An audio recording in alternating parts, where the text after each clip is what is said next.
Et donc, pour revenir au deuxième thème, savoir le taxi, y voir, certains se demandent, on a vu par le passé des taxis tout beaux qui sillonnaient la ville d'Abidjan.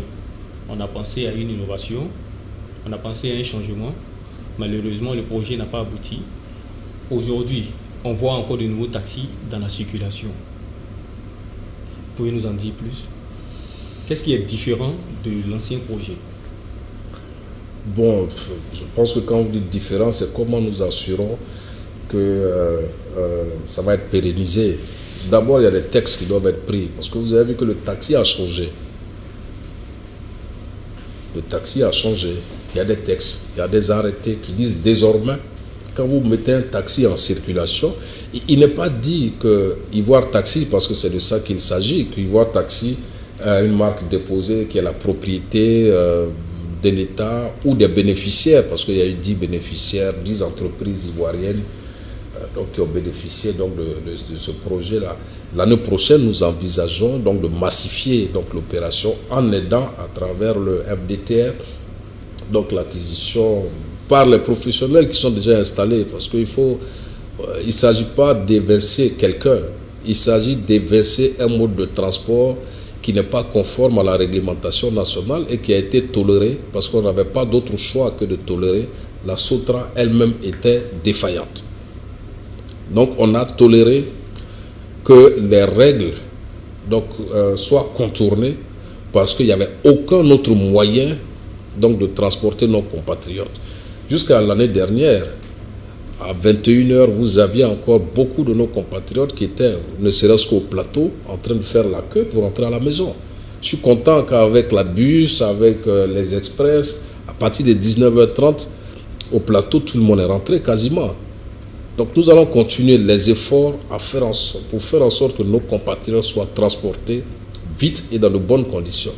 Mais en même temps, nous voulons préserver l'organisation, la structure donc, du transport chez nous. Parce que c'est ça qui protège le transporteur lui-même, qui fait l'investissement. C'est ça qui protège donc, le travailleur de l'entreprise donc, de transport, donc le chauffeur. Et c'est ça qui protège le client. Moi, je suis triste de constater que des gens me disent, quand je prends, monsieur le ministre, on monte souvent dans des véhicules de transport. Quand on est assis dans le taxi ou dans le véhicule, on voit le bitume qui défile sous notre pied. Nous voyons tous nous-mêmes dans la circulation des véhicules qui sont quasiment sur le côté, dans lequel sont nos compatriotes. Notre rôle en tant que gouvernement, c'est de travailler pour l'ensemble de nos compatriotes, mais de faire particulièrement attention aux plus vulnérables, aux plus faibles. La majorité des plus faibles, c'est eux qui sont transportés dans de mauvaises conditions, au risque de leur vie. Et nous devons nous laisser comme ça, dire non, il faut laisser parce que, bon, voilà, voilà. Vous pensez que ça fait plaisir aux gens donc de se déplacer dans des véhicules dans lesquels ils ne sont même pas sûrs d'arriver là où ils vont, soit parce que ça peut tomber en panne, ou qu'il peut faire un accident, parce que le véhicule n'est pas en bon état, parce que le chauffeur, est-ce que vous ne pouvez pas demander au chauffeur de vous montrer son permis avant de montrer dans le véhicule? Mais nous, on a pour responsabilité, en tout cas c'est comme ça que je prends les choses, j'ai pour responsabilité de faire en sorte que l'ensemble de nos concitoyens soient traités dans de bonnes conditions et que nous ayons une attention particulière pour les plus vulnérables qui se débrouillent pour payer à 100 francs, 200 francs, donc leur taxi, leur bus pour se déplacer et qui ne sont même pas sûrs d'arriver là où ils vont si en plus le chauffeur ne le laisse pas quelque part pour dire bon, moi je mets là, prends quelqu'un d'autre pour continuer ton chemin. Donc le transport, il faut qu'il y ait des règles, il faut que ce soit organisé. Mais plus vous laissez ces choses-là se faire, mais c'est ça qui fait que prolifèrent les questions de syndicats, de Niabro, de ceci. Mais quand vous avez un secteur de transport qui est bien organisé, vous voyez des Niabro ou des microbes ou des syndicats plutôt aller dire à quelqu'un qui a un taxi compteur, non, vous n'avez pas, non. Et ça, il faut arriver à cela. Donc, nous allons continuer. Et tous les textes, ce que nous avons fait, c'est une opération pilote. Donc, j'ai tous les retours de ce qui est dit. Il y a eu des problèmes au départ sur les tarifs. J'avais donné des instructions pour qu'il n'y ait pas de tarifs de compteur à Abidjan. Quand on m'avait proposé, pour une question de rentabilité, d'avoir un tarif plus élevé, j'ai dit non. On ne peut pas avoir deux tarifs. On verra plus tard s'il faut regarder, parce qu'après avoir fait peut-être 2 mois ou 3 mois, on verra quel est le bilan, même s'il y a eu des études qui ont été faites. Donc j'ai demandé que les taxis, compteurs, que les chutes aient le même coût que la chute homologuée pour les autres taxis qui existaient donc déjà. Donc il y a, j'apprends et c'est vrai. Donc j'ai demandé au directeur du FDTR de veiller à ce que les taxis qu'on met en circulation ne fassent pas donc des arrangements, parce que ça tue la corporation. Après c'est comme ça qu'on devient aussi des taxis banalisés. Donc c'est des choses sur lesquelles nous sommes en train de travailler, continuer la formation des chauffeurs, donc sensibiliser. Il faut protéger le modèle de transport que nous avons, où chacun va être transporté dans le respect, chacun va être bien transporté. Et c'est comme ça que nous allons aller de l'avant, mais ne pas accepter que nous fassions des réformes, que nous améliorons en facilitant la vie aux uns aux autres, que nous faisons avec Ivoire Taxi. En facilitant la vie, vous pouvez commander votre taxi, vous le prenez, vous êtes sûr que vous n'allez pas être agressé. Moi, le nombre de gens qui me disent j'ai peur de prendre le taxi la nuit, c'est important. Donc, que vous n'allez pas être agressé, parce que, bon, c'est pour ça qu'il dit, il ne faut pas qu'ils fassent des arrangements et tout. Quand ils ont un client, ça doit être su par la centrale qu'il y a un client. Donc, il faut que les clients aussi donc regardent ces choses-là. On fait tout pour les protéger. Les règles, quand elles sont fixées, essayons tous donc de les respecter. Pour notre part, l'année prochaine, nous allons travailler avec les propriétaires de taxis pour que nous massifions donc ce que nous sommes en train de faire. J'envisage, j'espère que j'en aurai donc les moyens, parce que on travaille avec des banques privées pour aider les transporteurs à travers le FDTR en apportant une garantie pour qu'ils aient donc ces véhicules-là. Nous envisageons, en tout cas notre objectif est de mettre 2000 nouveaux taxis du type Ivoire Taxi sur le marché à Abidjan. Mais Ivoire Taxi a une plateforme qui est gérée aujourd'hui donc par le FDTR, mais qui n'a pas vocation à continuer d'être gérée par le FDTR. Nous montrons aux jeunes transporteurs de la diaspora qui savent comment ça fonctionne, c'est comme ça que ça fonctionne.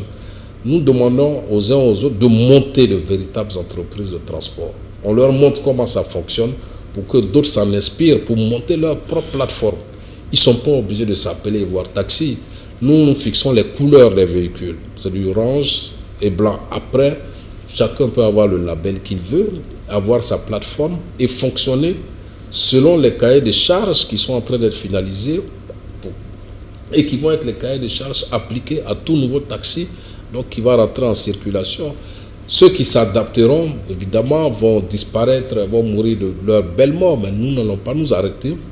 Nous allons continuer et nous allons faire en sorte qu'il y ait de plus en plus donc, de compagnies de taxis qui fonctionnent donc, sur ce modèle-là, parce que seul ce modèle-là sera désormais homologué. Très bien. Monsieur le ministre, concernant le coût de ces taxis, beaucoup de retours d'expérience sur les réseaux sociaux avec des tickets délivrés par ces taxis ont été mis sur les réseaux sociaux, nous faisant cas de la cherté du transport de ces taxis. Et il semblerait je ne sais pas si c'est une communication officielle, une communication est passée pour justifier le fait que les compteurs étaient mal calibrés. Oui, c'est ce que je dis. Je vous ai dit tout à l'heure que j'avais donné des instructions pour que ce soit le même coût. Parce que c'est ce coût-là qui est homologué. Même si des études avaient été faites pour dire qu'il fallait augmenter quelque peu au regard de ce qui se pratiquait, parce qu'en réalité, très souvent, en faisant donc les arrangements, le client ne se rend pas compte que c'est plutôt le chauffeur qui l'arrange. Bon, mais j'avais demandé donc au FDTR qui pilote donc cette opération de maintenir le même coût. D'ailleurs, je profite de l'occasion pour dire que les 2 premiers jours où il y a eu les chutes qui étaient facturées à 200 francs, je donnerai des instructions pour que ceux qui ont des tickets pour lesquels il y a eu un trop perçu, je donnerai des instructions pour que le FDTR donc, travaille avec les compagnies acquéreurs donc, de ces taxis-là pour faire en sorte que le trop perçu soit remboursé. S'ils ont des tickets, je veillerai à ce que cela soit fait. Maintenant, je pense que ça se passe mieux. Moi aussi, je reçois donc des messages de gens qui disent « Ah ben tu sais, je payais avant de l'aéroport à Saint-Jean, je payais 15 000 francs, obligé. Maintenant, quand je fais ça, ça me coûte à peine 2100 francs ou 3000 francs quand c'est tard la nuit, pas des embouteillages, ainsi de suite. » Donc, il y a eu, c'est pas un problème de calibrage, c'est une décision qui avait été prise, je le reconnais, et moi-même avant la mise en circulation, j'ai réfléchi, j'ai dit non, il faut qu'on respecte les textes et que ce soit le même tarif qui soit appliqué. S'il faut changer, on change pour tout le monde, mais il ne faut pas qu'il y ait 2 tarifs à la chute, donc de taxi sur Abidjan, quelle que soit la génération de taxi. Donc, je suis tout à fait d'accord qu'au début, il y a eu des ratés. Il y en aura toujours. Mais nous nous sommes donné donc 2-3 mois pour essayer d'avoir tout le retour nécessaire parce que notre objectif, c'est d'offrir à nos concitoyens donc un mode de transport dont ils sont fiers d'abord. Vous savez, j'étais invité à représenter donc le président de la République qui a bien voulu que je le représente à Dakar pour l'inauguration de l'aéroport de Blaise Diagne, donc de Dakar. J'ai été surpris le jour de l'inauguration de voir aussi donc le lancement par des particuliers donc des taxis du même style que Ivoire Taxi. Mais bon, ils ont été tellement maladroits que c'était même les mêmes couleurs. C'était du blanc et puis de l'orange en haut. Je dis, mais orange, c'est la couleur de la Côte d'Ivoire. Mais donc, on va travailler vraiment pour qu'on soit fiers, on continue d'être fiers. Moi, je suis très fier d'être de ce pays, qu'on continue d'être fiers, qu'on continue d'être devant. Mais tout ça en respectant, en prenant en considération les préoccupations, les desiderata donc de nos compatriotes. Mais l'année prochaine, on va donc massifier et je vais profiter aussi pour lancer un appel donc, à ceux qui sont déjà propriétaires de taxis. Donc, vous savez, il faut d'aller au FDTR pour souscrire. Je fais un tour de table avec les différentes banques en début d'année, donc pour lever les fonds nécessaires pour leur compte, lever les fonds nécessaires donc pour financer donc cette opération d'envergure que je vais réaliser donc sur l'année 2018. Mais c'est quelque chose, c'est une opération qui est ouverte à tout le monde et je voudrais féliciter les 10 premiers bénéficiaires qui se sont lancés, qui ont fait confiance et qui se sont lancés dans cette opération. Je crois qu'ils ont eu chacun 10 taxis, les 10 premiers bénéficiaires. Et je voulais vraiment les féliciter et leur dire de continuer à nous faire confiance et à nous remonter les difficultés donc pour qu'on puisse faire de ce projet-là vraiment un succès. Pour ceux qui ont des tickets, le trop perçu sera remboursé, comme vient de le dire Monsieur le ministre. Quand je donne les instructions pour que le trop perçu pour ceux qui ont des tickets donc soit remboursé. Je vous fais une confidence, je suis connecté et je reçois instantanément les questions. Et dès que vous avez dit que le trop perçu sera remboursé, il y a une personne qui m'a envoyé un message, me dit « Ado, merci ». Puisque le président, à un moment donné, a instruit pour que la CIE puisse rembourser également. Oui, mais le trop perçu sera remboursé. Moi, tous ceux qui ont des tickets, qu'ils se rapprochent du FDTR, je vais demander au FDTR de faire un communiqué pour leur dire où est-ce qu'ils peuvent les joindre, mais ça doit être remboursé. Il y a Pierre Lionel qui dit ceci. N'est-il pas plus indiqué de communiquer les tarifs sur le kilométrage des taxis et quel est le mode d'acquisition? Qui peut y souscrire? Comment un chauffeur de taxi rouge peut-il intégrer les taxis ivoires? Je pense avoir répondu à toutes ces questions, mais comme je l'indiquais tantôt, il faut se rapprocher du FDTR qui gère. Moi, je fais tout pour ne pas me mêler. Je crois que les règles sont connues. Il faut être transporteur. Il faut être transporteur de préférence en activité parce que, comme je dis, il ne s'agit pas d'évincer quelqu'un, mais il s'agit donc de faire en sorte que les transporteurs qui soient là donc, se mettent à niveau en régissant le parc. Donc ils peuvent se rapprocher du Fonds de développement du transport donc, routier sur Internet. C'est déjà écrit sur les taxis qui circulent. Ils ont l'adresse Internet dessus. Se rapprocher. Dès que j'aurai fini le tour de table, donc au mois de janvier, au mars, au février, avec les banques, on fera passer des communiqués donc pour demander donc aux gens, mais ils peuvent déjà souscrire. Ils peuvent déjà souscrire et c'est ouvert à tout le monde à condition d'être transporteur.